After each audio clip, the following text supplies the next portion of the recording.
Welcome to Intimate Discoveries, Unveiling Connections, the podcast redefining conversations around intimacy.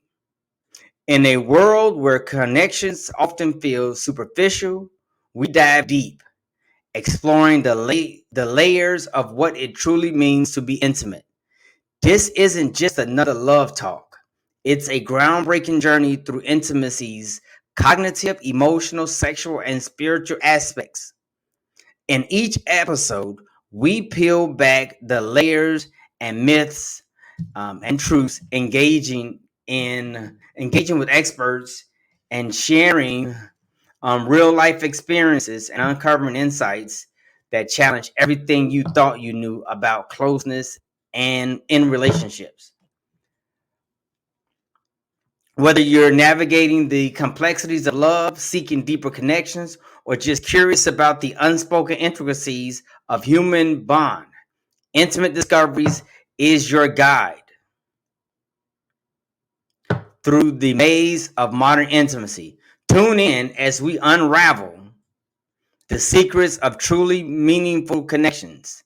Intimate Discoveries, Unveiling Connections, where every episode is a step closer to understanding the heart and soul of experiencing meaningful relationships.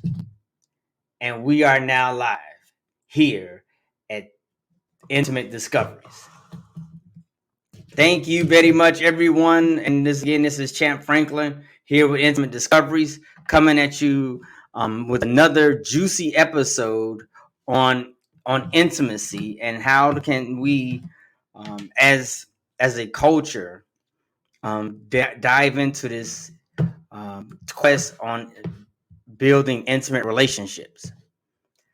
And so, one of the things that we're looking at today is how do we become high reliable partners?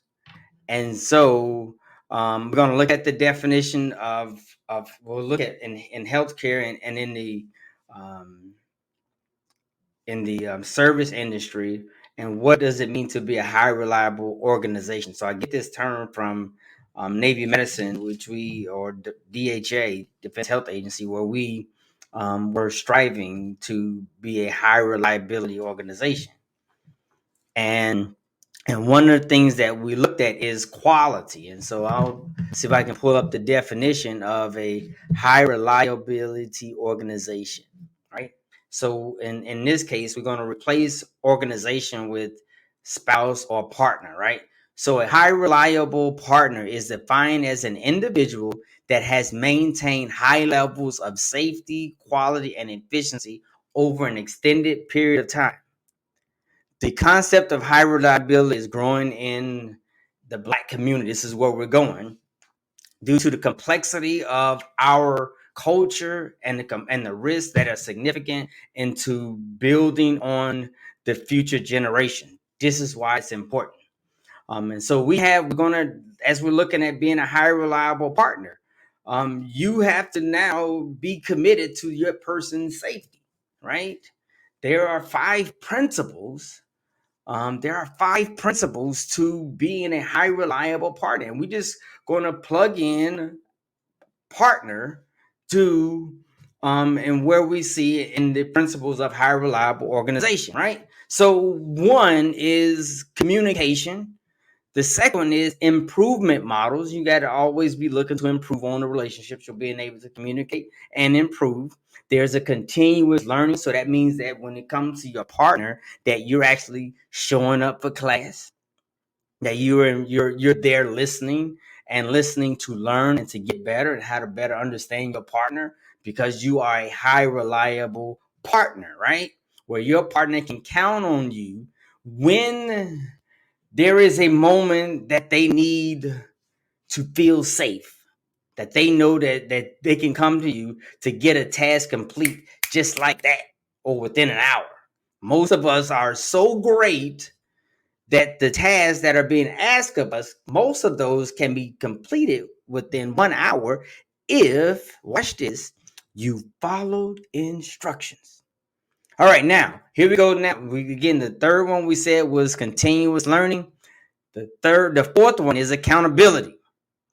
And then there's transparency. And so when we look at those 5 principles, the one thing that is centered on the family and it's family engagement. That's what it's centered on. That we're making sure that we're centered on our partner, that we have a family, that we understand that we're committed to making sure that my partner can depend on me, and that my partner in a reciprocal relationship, I can then depend on my partner, because as a man, we're having the leadership, we're setting the culture for our relationship, for our family, that everyone is centered on taking care of each other and completing the task where you're asked to complete those things, right? And so now, as we look at those, the 5 principles, right, and then there are 3 pillars, right? You build your foundation. You now laid the foundation that we're going to be a high reliable partner, right? There are, and this again ties into intimacy. Watch, the 3 pillars is leadership commitment, a culture of safety. And again, as we look at Maslow's hierarchy of needs, it's the immediate need for most of us is the need to feel safe.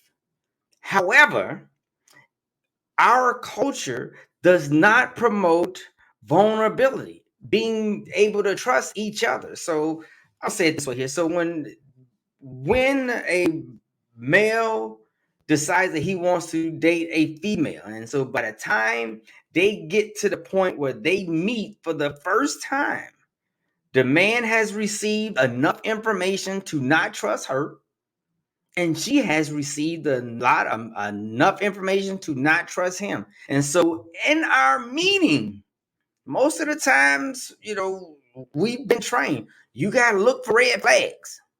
You gotta look for this. You better be careful, because that black man, he's gonna do this, or that black woman, she's gonna take it. So you better be looking for red flags. Because when you go talk to your friend about this wonderful person that you believe that you met, one of the questions that they ask you, did you see any red flags?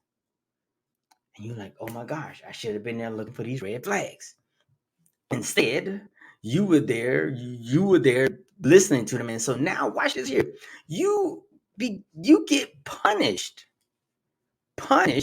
for not being alert and trying to pick out reasons to not trust this person, not be vulnerable with this person. And so now you go back, and now the next time you see him, you're now want to be able to report that you are able to pick up on red flags. And so again, we look at those things. So we got a culture of safety and process improvement. Process improvement. There's a always looking to improve the relationship. Are you, baby? Is there anything I can do that will help you to be in your best space, baby? Is there any way that I can be more reliable in our relationship? Again, I'm on the podcast. I would like for you to link in, to click on the link, come in on the podcast, because I would love to get your perspective and hear from you as to what you think is important to our relationships. So again, I'll send out the link again. I'll share it out there. So if you can come in and get into the click on the link, I'm sending it out. Look on my Facebook page, because I would love for you to be able to come in and engage in the conversation. I'm going to put this on the news feed, share on friends timeline, yeah, and then share on the page you manage, right? So here it is. I'm getting ready to share it right now. I want you to feed. Let me see. Let me go here. Share and feed or story. We're going to share it on both of them. So please come on out, click on the link, come in. Or matter of fact, what you can do is, as you're listening, you can type in a question that you have in regards to what we're talking about, and I can answer your question here on live on Intimate Discoveries. And so what we were talking about earlier is being a high reliable partner. And so as we're looking at the let me see, where are we now? Now we talked about being a high reliable partner, being a high reliable spouse. And so one of the things that we got these reasons. Why is it important for you to now shift your mindset to becoming a high reliable partner so that you can experience meaningful relationship with your partner? I got three reasons why it's important to now shift into this new culture so that you can experience meaningful relationships. Number one is that no marriage is protected or exempt from divorce. All right. Intimacy falters communication in healthy, lasting relationships. And what I normally say is that the divorce lion is walking around. This is tied in with the Bible for the Christians who are there.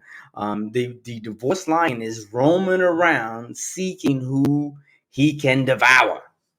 And if your relationship is faltering in trust, or faltering in communication, at the current rate, the divorce lion is absorbing 40 to 50% of the relationships of the active marriages this year. He's gonna get 50%, 40 or 50% of the relationships. Period. And so that's why we need to make sure that we begin to put together strategies so that we can reduce the number of relationships that get devoured by the divorce lion, because he is going to be there every year. He got to be fed again. And so one thing again, the second thing that we want to look at, and we want to have these discussions, because the definition of intimacy varies from person to person. If we're on this quest as far as why do men often get intimacy all wrong. And so another reason is that because in our community, in a matter of fact, in life, everyone's idea or definition of intimacy varies from person to person. One person says intimacy is holding. Intimacy is just talking to your spouse before, 15 minutes before y'all get ready to have sex. Well, intimacy is just right there. And then what did it say? Was it they said? I think he said I'm not. I don't have sex. I'm not into making love. I'm into having sex or whichever one. But again, who determines? Again, that person is the definition of intimacy is warped, and it goes varies from person to person. And so, as we're looking at that, individuals are missing opportunity to collect unique moments. That's what you've been in a relationship for so long, that you are missing out on intimate moments simply because you're not you're not seeing this moment as an intimate moment or an opportunity to collect a unique experience. And so we're moving right along. So, yes, and so I'm inviting individuals to come on out. I'm here on live on Intimate Discoveries, where you can look for ways to improve your relationship and have meaningful connections. And so, like we were talking about earlier, how do we begin to experience meaningful relationships? How do we do that? And so, as a high reliable partner, one of the things that we look at when we look at Maslow's hierarchy of needs is that there is food, water, shelter, and warmth, and then there's the safety need in the relationship, and then there's a need of feeling of loving and belonging. The relationship needs the minimum those three things. And so, because I think that because we spend so much time being programmed as that the man is a provider and protector, we rarely get to value the man for more than just being a provider and protector. What do I mean by that? A man has feelings and emotions. Men often go through trauma. We're rarely ever given a safe space to feel or permission to feel. And so when it comes to providing that safe space or being in a meaningful relationship or having an intimate connection, we rarely ever get to experience that, simply because intimacy requires a safe space. It requires vulnerability. And we have to be able to begin to look at those things, and how can we become more involved. And this is where we have the conversation. So I'm sitting here looking at the um, at ways in which we can improve our relationship. And so again, we're looking at last year, um, 40 to 50% of the divorce, 40% of the marriages ended in divorce.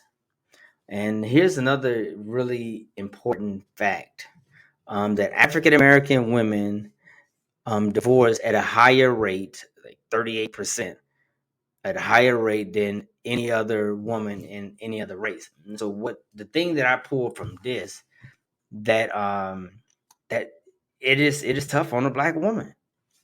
It's tough. Who is protecting her? Who is listening to her? Who is providing a safe space? And so, because she is one of the most unprotected species in the world, this we're talking about the black woman now, where she has to fend for herself, and no one really values her or protecting her. She when although she has a desire for a relationship, because she can be devalued at any moment. No one is, it's rare, not no one, but rare does she get a safe space where she can be vulnerable and be consistent and be able to have that true connection and valued as a woman. Therefore, the studies show that she is almost 40% of married black women filed for divorce. We're just talking about the women, the black women who are married. 38.9%. There's no other race, female, who files for divorce in that particular category that is higher than the black woman. And so we want to be able to look at how we can fix that. And the problem is, or one of the challenges, is that um, being a high reliable partner for the black woman. When can we begin to have that conversation or have that commitment to being a high reliable partner? And this is what we have to be able to do, right? So, what do we think is preventing us from providing that safe space, or becoming a high reliable partner? And that's being able to complete your task or complete what's needed, and not subscribing to the not subscribing to the idea that men are the provider and protector, and that's all that we're good for. We have to begin to look at each other for more than just that. And so, because of the modern world that we live in now, and the advancement of technology and advancement of responsibilities, and women working and taking care of their basic needs, food, water, shelter, and warmth, most that responsibility of being a provider and protector, in most cases the woman has the ability to fulfill 70 to 80% of that need, um, for food, water, shelter, and warmth, which is right at the basis. However, but because we as men have been programmed to being a provider, we believe that we're responsible for that whole thing, or we believe that the woman should be able to help us because you make more money than I do, and so can't you help with some of the bills, or whatever? And so, because we can't come to some sort of understanding um, that we both can contribute to our food, water, shelter, and warmth, it becomes difficult for us to provide a safe space for each other, because we cannot agree on how we fulfill each other's needs, um, for food, water, shelter, and warmth. And so, as a result, men often find themselves trying to be creative in fulfilling a particular need, and in those cases, it's not exactly what the woman wanted you to be able to do. So, for example, um, let me give you a really good example. Um, Putting gas in the car, right? And your partner has, she likes to put premium in her Honda, and and on the sign it says, 80 87 is good. And so you being a man, you trying to save money or whatever, and you end up putting 87 in the tank, knowing that you had the money to put 93 octane in her car.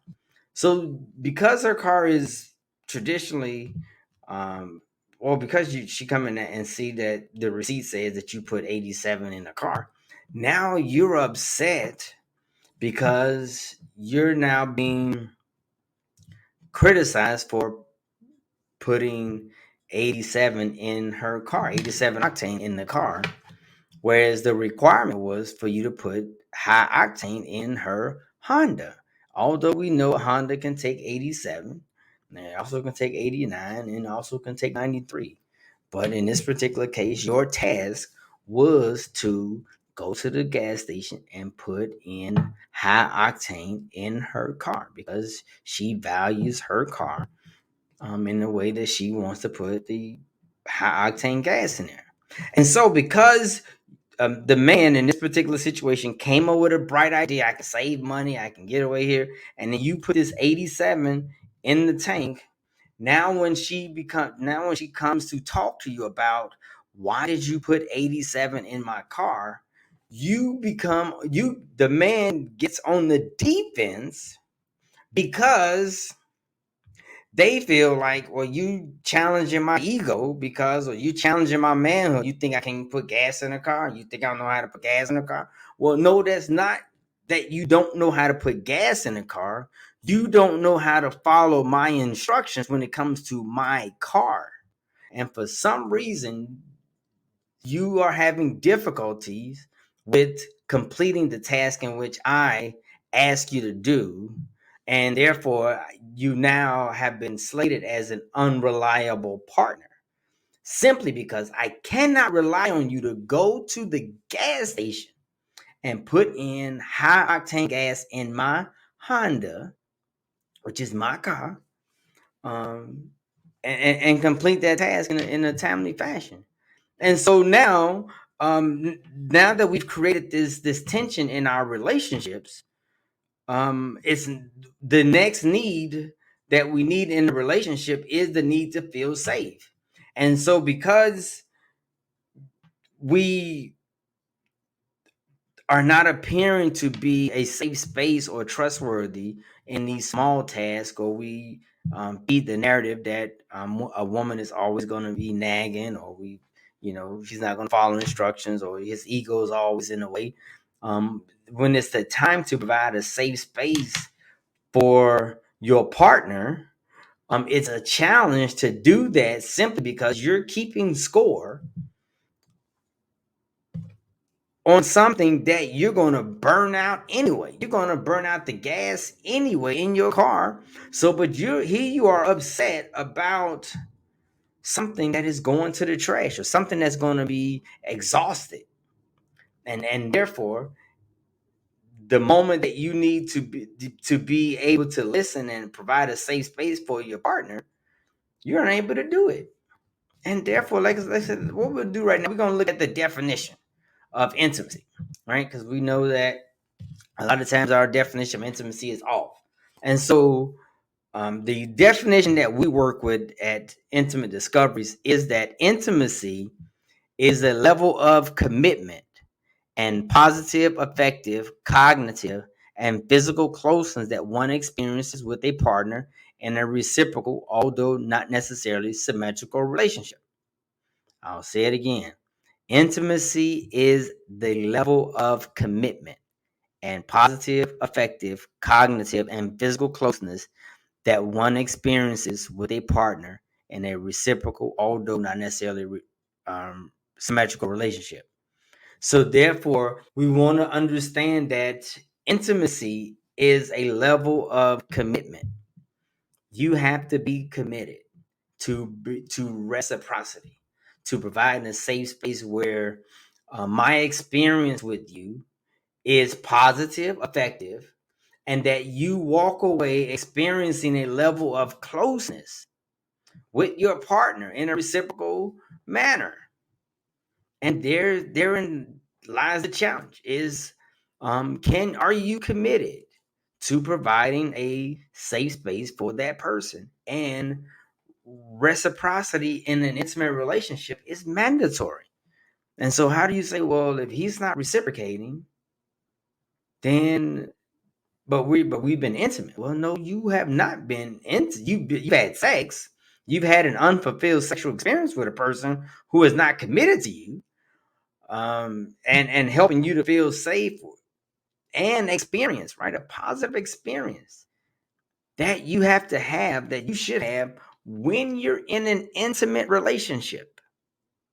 And again, there are levels, there are variations of intimacy. So there is cognitive intimacy, which is the lowest form of intimacy, which is just exchanging thoughts and sharing ideas with another person in a reciprocal fashion. And then there's emotional intimacy, which is the next level of intimacy, is emotional intimacy, which is exchanging feelings with another person, which is deeply rooted in the value of self-disclosure. And then there's sexual intimacy, which is being attracted to another person and choosing to share one's body in the form of physical contact, affection, and sexual activities. And then we have the fourth one, which is spiritual intimacy, which is sharing thoughts and feelings regarding religion and morality. So as we look at that now, looking at the definition, intimacy, again, is a level of commitment. And if the person is not committed to you and to reciprocate and providing a safe space for you to be vulnerable and share ideas, if they're not committed at the cognitive level, then you cannot experience an emotional intimacy. And when you don't have experience an emotional intimacy, chances are you should not be advancing to sexual intimacy. Simply because when you allow that person to skip the cognitive and the emotional intimate experience with you, when you allow that person to skip, somebody's coming up short. And in most cases, it's the woman who comes up short. And so, and then there are times when men don't get fulfilled either. Like, let me just finish this thing and be done with it. But that's not the culture in which we want to be able to live in, because we want to have these meaningful experiences. And so, as a high reliable partner, it's incumbent upon us. It's important that we begin to look at the areas in which we can improve in. And doing some of my seminars, what I do is doing my seminars, what I end up doing is sharing with my clients on ways in which they can be more effective and being a high reliable partner. And that's how you can begin to make those connections, right? And that's what we have to be able to do, is be able to look at ways in which we can be a high reliable partner, and that itself gives us challenges in our relationships. So that being said, how do we do that? How do we become more efficient, more vocal, more supportive in those types of environments where um, we can be vulnerable, we can be a high reliable partner, because the next need that we are responsible for is the need to feel safe. And it becomes challenging to provide a safe space for someone when they appear to be unreliable. And so we want to be able to look at that. We want to be able to help them to complete their assignments or complete their. We want them to feel better. We want them to be able to trust us. And you can't trust anybody that you if you can't trust them in the small things, you can't trust them with deep secrets. And those are those moments that we miss in creating those intimate connections. So let's continue to work on being vulnerable, being open, listening, being open to sharing, being open to and being committed to providing that safe space.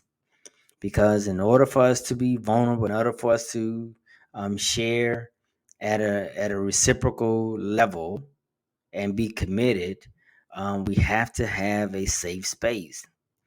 And one of the things that prevents us from providing that safe space is we are sometimes looking for reasons to disagree.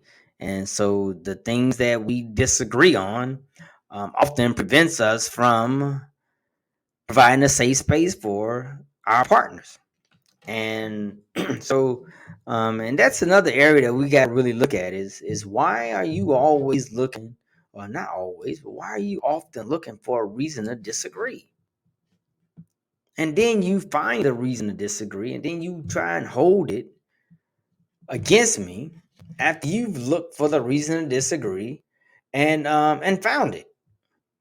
So as you're providing a safe space for your partner, um try not to look for a reason to disagree. Just accept that person's perspective.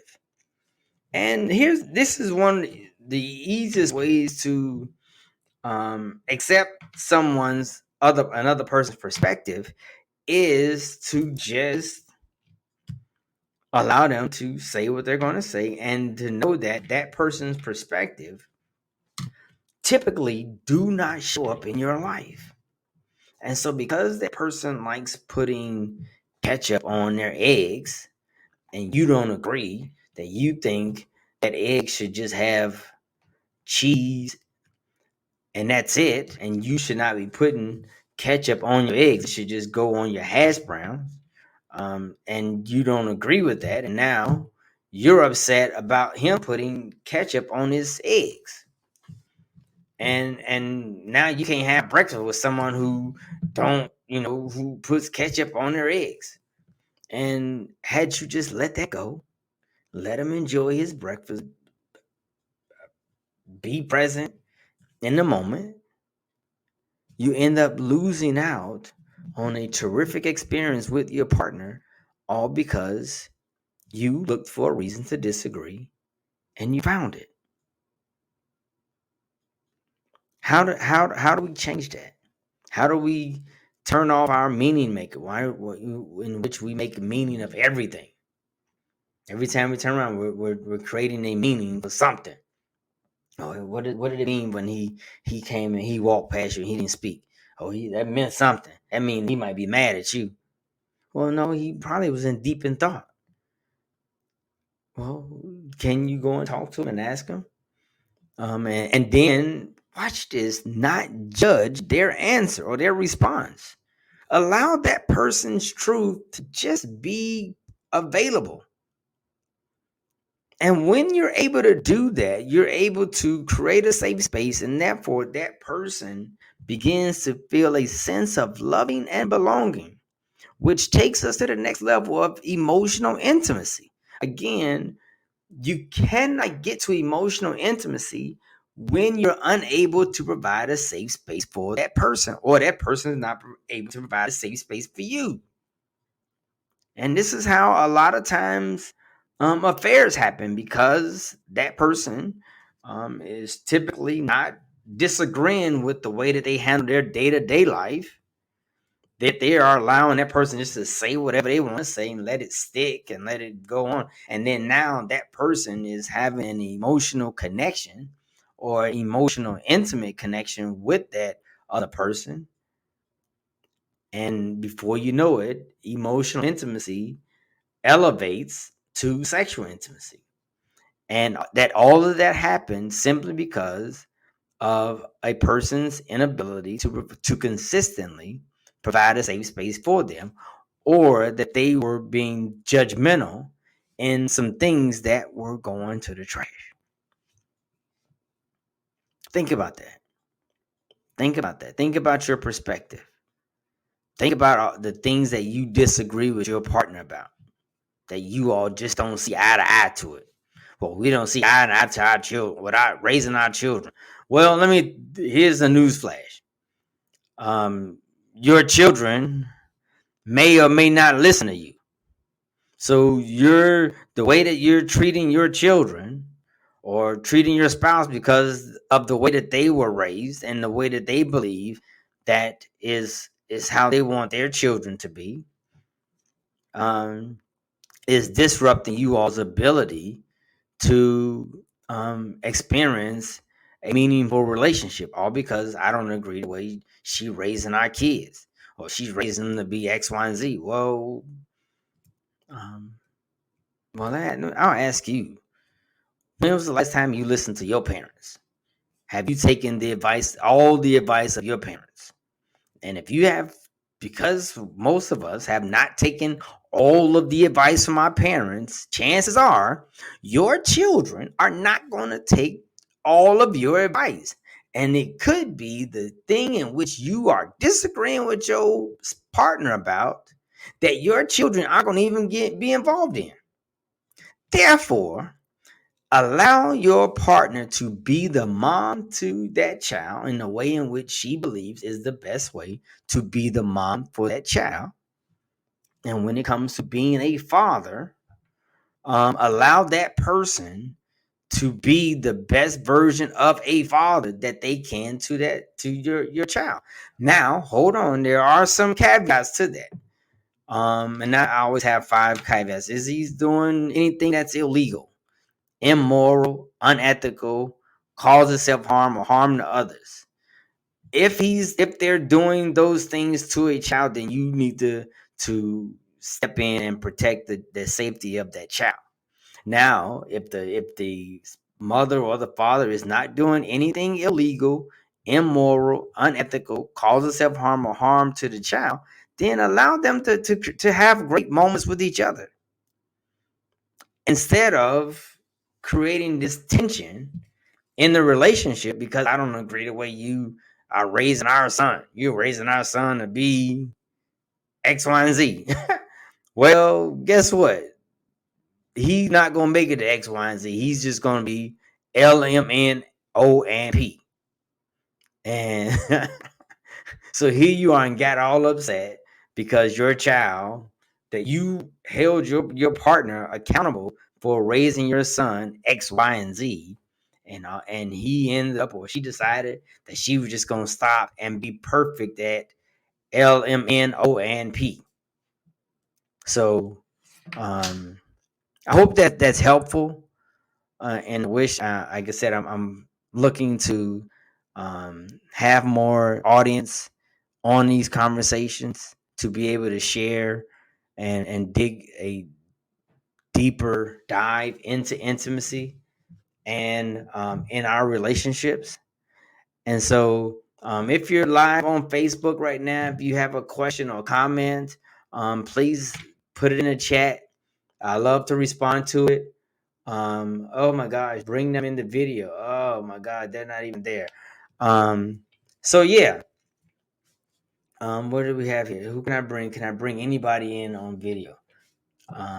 Eddie, let me see. Can I do that? They're not there anymore. So the next person who comes on board, we're gonna bring them live into the conversation so that we can then now be involved and interacting with them live on Facebook. So so yeah, so that's what we're looking at. And again, bringing you back to our conversation as to Allow viewers to join in on video. Yes, your viewers. Yes, how we want to do that? Come on in, Bradford Hunter. Come on in, boss. Invite. Invite. Come on. Let me see. You guys come on in and join in on the conversation. I want to see if you all can come on in and talk about intimacy and what your hangups or your challenges have been with experiencing meaningful relationships. And so this is what we're doing. This is what we want to be able to do. Now, remember, intimacy is a level of commitment, positive, effective, cognitive, and physical closeness that your partner walks away that they experience that with you in a reciprocal relationship, right? And so we want to be able to look at those things, right? Because what happens over the course of our relationship, we miss out on intimate moments, and over time, those numbers add up, and we want to be able to um, collect as many intimate moments or unique moments with each other as possible. And in order to do that, we have to be committed to reciprocity. We have to be committed to sharing. We have to be committed to providing that safe space. We got to be committed to being vulnerable with each other. And one of the things that is necessary, because we in the Black community have dealt with a lot of trauma, in order for you to be able to um, be mentally stable enough to be able to be vulnerable or to provide a safe space or to not take it personal when someone does something that you don't believe is right, you have to go to therapy. You have to process some of that trauma that you've been experiencing. And you have to begin to look at those triggers. What triggers you to feel a certain way? And one of the ways in which you can do that is through therapy and having a partner who you're able to communicate that they just triggered you, a traumatic experience that you had in your past. And that's what we want to be able to communicate that. And one of the ways in which you can feel comfortable in which sharing that is that your partner is not judgmental, or we say non-judgmental. They are providing you a non-judgmental environment. And when they're able to do that, you can then share what triggered you. And therefore you won't be lashing out at your partner all because of they respond in a way in which you did not agree. So yeah, so we're putting this out here, and we're allowing individuals information to be able to come out and participate in the conversation. You can dial in, you can come in and share. Click on the link. Click on the link to join. Right, sand. Yes, we're having a conversation right now. Intimate discoveries. And I'll send the link out to some of my friends who I think would be willing to engage in the conversation. Right? If you're on board, then I want you to come on board and take a look. I want you to be involved. You know, that's what we want to be able to do. Right? Let's send this out. Can you come on and come in and engage in conversation? Right? Who's watching? I want to be able to hear. I want to hear from you. I want to, have this conversation. How can we be effective? What do we do? How do we do it? And where do we start? It starts with, like we talked about earlier, as being committed to being a high reliable partner. And sometimes it gets challenging because oftentimes we're programmed to not trust each other. We don't value each other as and esteem each other as important as their thoughts, their feelings matter. because in most cases we have not been provided that space or that feeling of loving and belonging. We don't feel supported, and therefore it's challenging to provide that for somebody else. Nonetheless, because you are in an intimate relationship, in the intimate relationship, you are required to reciprocate. You are required, whether you like it or not, to provide a safe space for your partner. And in order for you to be able to consistently do that, you have to reduce the number of disagreements. You have to reduce the number of um, conflicts that are created in the family. You have to improve your communication. You have to become what we talked about earlier as a high reliable partner, which means that I can call upon you and you will respond in what we agree is a reasonable time. So if I text you and what we consider as being reasonable is within the hour, I should be able to get a text back from you, so that I know that that I can count on you, because something may be important or significant to me in which I need to hear from you. And that's how we can be more reliable and responsible to our partners. And so when you're able to do that, that your partner in most cases will be happy to see you. And when they're happy to see you, the environment changes. The energy changes. The energy that is brought to this, to the um to the moment, is positive. And we want to be able to share. We want to be able to express concern. We want to be able to build upon the foundation that we have set for each other to experience a meaningful relationship. So, so let's look at that, and let's make sure that we, like I said earlier, if your partner is talking, they're sharing their ideas, um, you should not be looking for a reason to disagree, because it's that person's perspective. And each individual is entitled to their own perspective. So, one of the reasons why things don't get shared with individuals is because they have the propensity to look for reasons to disagree, and then they find it, and then before you know it, we're having a discussion about an area in which they disagree on, and it was not their experience. So, and that hurts.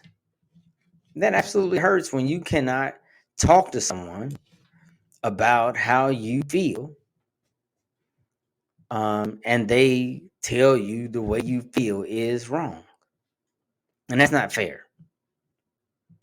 So, so again, let's look at ways in which we can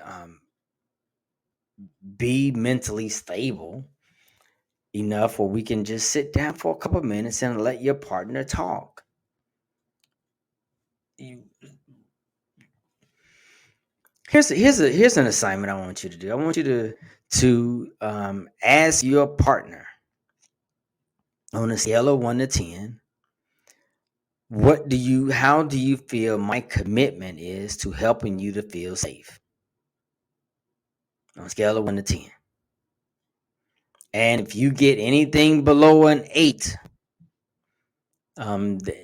you need to improve, because a 7 is a 70 and a 70 is a C.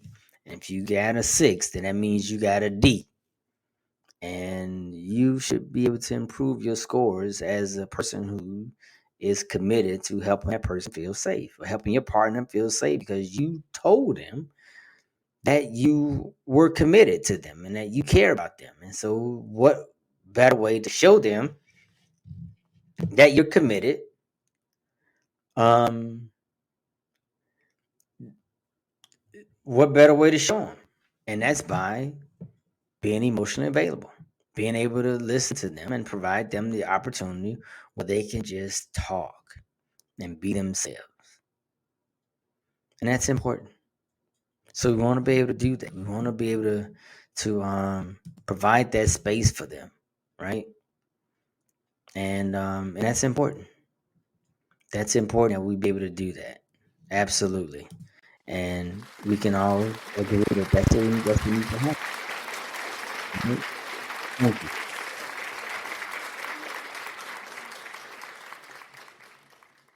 And it's important. Absolutely. So who else is watching now? John is watching. Paulette, Denise is watching. So we want to be able to have those conversations. This is important. And I know I'm talking and I'm going, sharing my perspective, because it hurts that individuals are not able to provide those experiences that we desire in our relationships. So again, let's look at those moments in which we can help each other to feel safe, to be vulnerable, and be attentive to each other's needs. So as we recap, we talked about being a high reliable partner. We talked about the 5 pillars of being a high reliable person, right? And that comes through transparency, communication, having a commitment to improvement, continuously learning from your partner, and accountability. And again, we want to make sure that as a high reliable partner, that you are committed, that your leadership, that as a leader in the relationship, as a valued person in a relationship, that you show your commitment and that you are committed to a culture of safety, that making sure that your partner feels safe and that they're in their best space. And then you're open to areas and ways in which we can improve. This is how you become a high reliable partner. And I know that the new term is being a high value partner, or high reliable man, or high value woman. Um, that's something that we have to look at and differentiate. But they in some cases people believe that high reliable and high value is the same thing. But at the same time, we want to um, be able to listen and be able to hear each other's thoughts and opinions. Who do I have here? Bring them in on video. And so we want to be able to look at these opportunities where we can grow and be a high reliable partner. And as we said earlier, that intimacy is a level of commitment. Oftentimes people talk about intimacy is sex. Well, intimacy, that's sexual intimacy, and that's a different level of commitment. And if that person is not displaying to you a level of commitment to your safety, or you being able to be vulnerable, you being able to talk to them, or you being able to share your thoughts, feelings, and emotions, if they're not displaying that with you, then they should not. This should be enough information for you to not be engaged in sexual intimacy with this particular person, because they're not on that level. So we're not allowing them to advance. So we want to be able to do that. And if you have a question you want to put in the chat, you want to let me know what your thoughts, feelings, and emotions, or your opinion is, or if you have a question, and you can put it in the chat, and I'll see what I can give you my opinion, my perspective on what you can do, um, or how we can improve in that particular situation. All right. So come on in. I know I got people who are joining in. I want to see you. I want to be able to bring you in. Um, Add a comment. You have a question, a thought that you want to share. Please feel free to do that.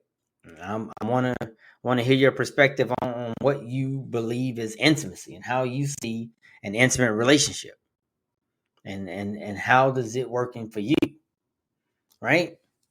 How are we being able to do that? How are we communicating those our needs and our desires to our partners? How are we doing that? And so we want to be able to look at that. We want to be able to yes, send invite. Yeah, come on in. Unable to add as guest, can join the broadcast at this time. Okay, got it. I understand. But can you just put in a comment so we can kind of engage your ideas or your perspective, right? Because I don't want it just to be all of me, and so I want to be able to get other people's perspective. Well, all right. Well, ladies and gentlemen, this has been Intimate Discoveries, Unveiling Connections, the podcast redefining conversations around intimacy. What we say in a world where connections often feel superficial, we dive deep, exploring the layers of what it truly means to be intimate. This isn't just another love talk. It's a groundbreaking journey through intimacy's cognitive, emotional, sexual, and spiritual aspects. In each episode, we peel back the layers of myths and truths, engaging with experts, sharing real life stories, and uncovering insights that challenge everything you thought you knew about closeness in relationships. Whether you're navigating the complexities of love, seeking deeper connection, or just curious about the unspoken intricacies of human bonds, Intimate Discoveries is your guide through the maze of modern intimacy. Tune in next time as we unravel the secrets of truly meaningful connections. Intimate Discoveries, Unveiling Connections, where every episode is a step closer to understanding the heart and soul of experiencing meaningful relationships. This is Champ Frank, your host, and I am out. Thank you.